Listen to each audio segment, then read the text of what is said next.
Exercise 3.3 का question number 4 है। देखें, इंटीग्रेशन से रिलेटेड जब भी क्वेश्चन आपके पास आए तो आपने उसके बारे में फर्स्ट पॉइंट जो आपके माइंड में आना चाहिए वो ये होता है कि क्या मेरे पास ये सिचुएशन बन रही है कि कोई फंक्शन अवेलेबल हो, उसकी कोई पावर है या नहीं है, और उसके साथ उसका डेरिवेटिव पड़ा हुआ हो, डेरिवेटिव अवेलेबल और मौजूद हो। ठीक है, तो फिर आप जानते हैं पावर रूल वगैरह यहाँ पे लग जाता है। और यहाँ पे आप जरा देखें इस क्वेश्चन को और इंटीग्रेशन को, अगर आप सही डेप्थ में समझना चाहते हैं और आप अगर ये चाहते हैं कि कभी भी आपके सामने कोई एमसीक्यू आए, शॉर्ट क्वेश्चन आए, लॉन्ग क्वेश्चन आए इंटीग्रेशन से रिलेटेड, वो आपको परेशान ना करे और आप इजीली उसको कर जाएं, आपका टाइम वेस्ट ना हो सोचने में, तो आपको चाहिए कि इस क्वेश्चन के मैं जो दोनों आपको मेथड्स करवाऊंगा, आपको चाहिए कि आप दोनों को गौर से देखें और समझें। इसका जो फर्स्ट मेथड है वो डायरेक्ट हम पावर रूल की मदद से करेंगे। ठीक है, एक इंटीग्रेशन का जो रूल है, तो उसके बाद जो है हम सब्स्टिट्यूशन मेथड के जरिए करेंगे इसी क्वेश्चन को। तो दोनों मेथड्स आप जरूर देखिएगा। देखें जरा, अगर आप गौर करें तो ये जो आपके पास नीचे x है, इसको हम न्यूमरेटर में ऐसे लिख सकते हैं। ठीक है, ये प्रॉपर्टी मैं आपको बता देता हूं कि ये किस प्रॉपर्टी के तहत इसको हम ऐसे लिख सकते हैं।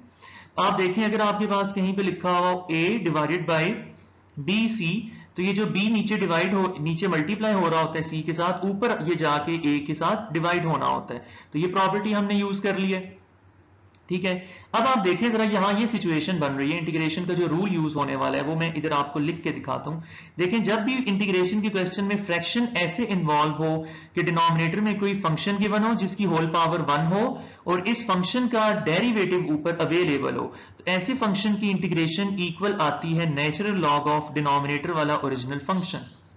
अब आप देखें, ये वही सिचुएशन बन रही है, नीचे नेचुरल लॉग ऑफ एक्स है और नेचुरल लॉग ऑफ एक्स का डेरिवेटिव बनता है 1/x।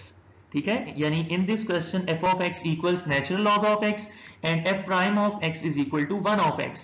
इसका आंसर क्या आएगा? Natural log of denominator plus constant of integration.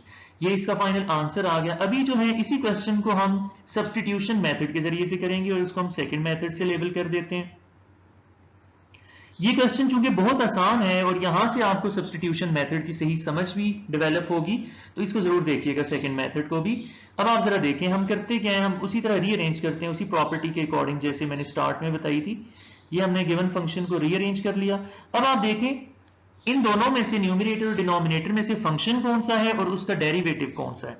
अगर आप गौर करें, आपको नजर आएगा यहाँ पे जो ओरिजिनल फंक्शन है वो डिनोमिनेटर में पड़ा हुआ है और उसका जो डेरिवेटिव है f प्राइम ऑफ x वो न्यूमरेटर के अंदर पड़ा हुआ है 1/x। तो ऐसी सिचुएशन में ये जो आपके पास ओरिजिनल फंक्शन होता है, इसको आपने सपोज करना होता है equal to some new variable.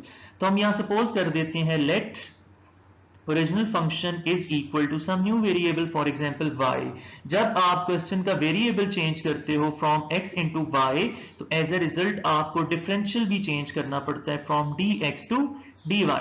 तो for this reason taking differential of both sides, तो नेचुरल लॉग का डिफरेंशियल हो जाएगा 1/x इंटू dx और dy। अब आप जरा गौर करेंगे, वैल्यूज हम पुट करेंगे। नेचुरल लॉग ऑफ x की जगह अब मैं नेक्स्ट स्टेप में जब लिखूंगा तो y को लेके आऊंगा और प्लस इसके साथ ये जो 1/x और dx की प्रोडक्ट है इसको मैं dy से रिप्लेस करूंगा। तो बाकी यहाँ राइट साइड पे ऊपर लिख लेते हैं।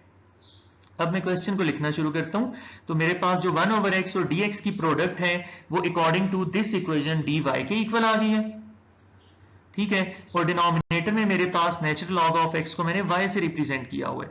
अब ये जो रूल यहाँ पे मैंने आपको बताया था, इसी रूल को फॉलो करें तो डिनोमिनेटर का function f of x is equal to y है और y का डेरिवेटिव 1 बनता है, ऊपर अवेलेबल है।